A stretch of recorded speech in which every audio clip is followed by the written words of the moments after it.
Hi, my name is Cristy Takia Jones, and today I'm going to talk about my experience being a Black cisgender plus size bipolar middle class woman.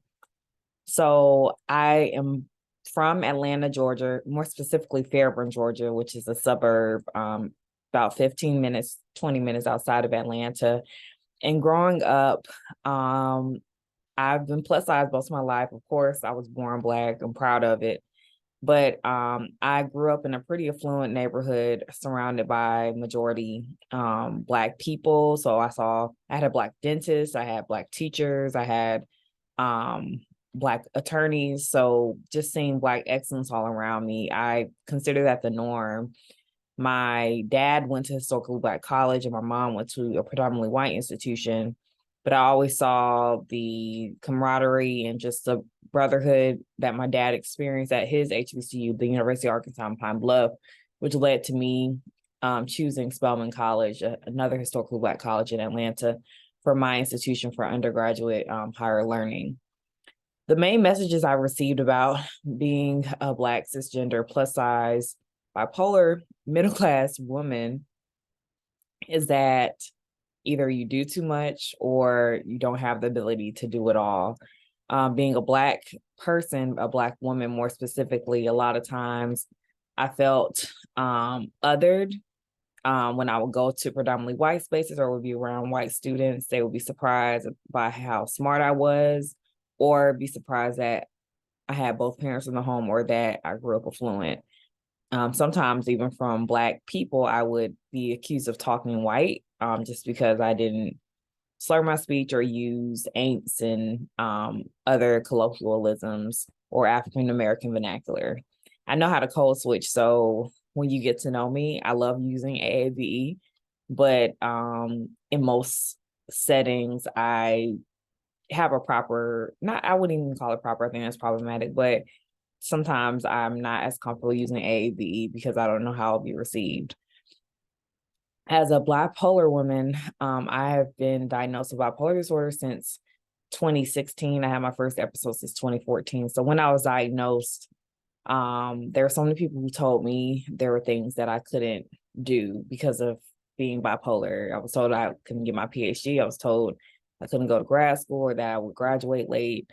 And all these things kind of trickled down to how I received this identity and made me feel inferior or incapable. Also, another message that you received, a very prominent rapper, Kanye West, who is known to have bipolar disorder. A lot of times would compare my diagnosis to him. And because when I'm healthy and on my medication, I am in a stable place. A lot of people just wouldn't believe me when I said I have bipolar disorder, which was frustrating as well. And growing up as the daughter of two pastors, a lot of times I would receive negative feedback from people in the church who weren't comfortable with me sharing my testimony of being in psych wards and experiencing things like that, and believe that it was just too much to share. I guess the social identities that are most notable for me at present is being Black, a woman, and plus size. Even though bipolar disorder, I wouldn't call it invisible illness because when I'm not well, it's very apparent that I'm not well. But because it's managed most of the time, I would say being Black, a woman, being plus size are probably the three that are most notable and noticeable and salient for me, especially being a plus size woman.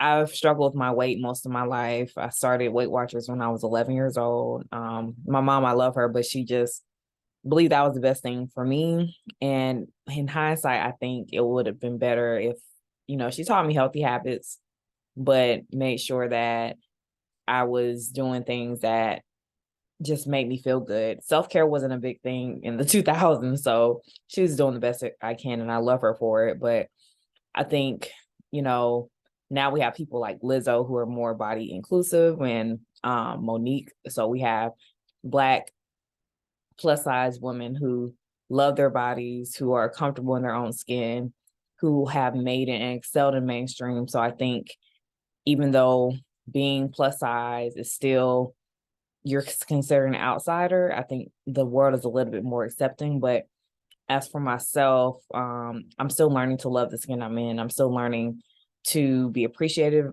of the body that I have and just loving my Black, big, beautiful self. Do I agree with the messages that I've received?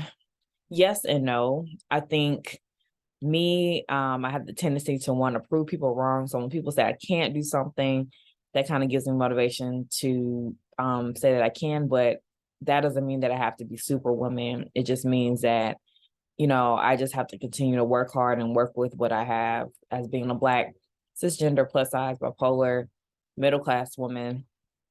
I believe that these social identities and socialization messages influence my work profession as a education and higher education policy researcher and administrator. I want to make sure that I can create a safe space for women who are like me, or gender nonconforming people, or even men who are like me, who feel isolated and siloed, especially those who have mental illnesses. I competed in the Miss America system, and I had the great privilege of being one of the few plus size women who competed. And I think that experience as serving as Miss Fulton County has just really provided me with the opportunity to be a social justice advocate and champion for people of all sizes and also of all types of disabilities and mental illnesses. And I hope to continue that work and just showing people that I'm a living testament that when you put your mind to something, no matter what barriers come your way, you can do any and everything.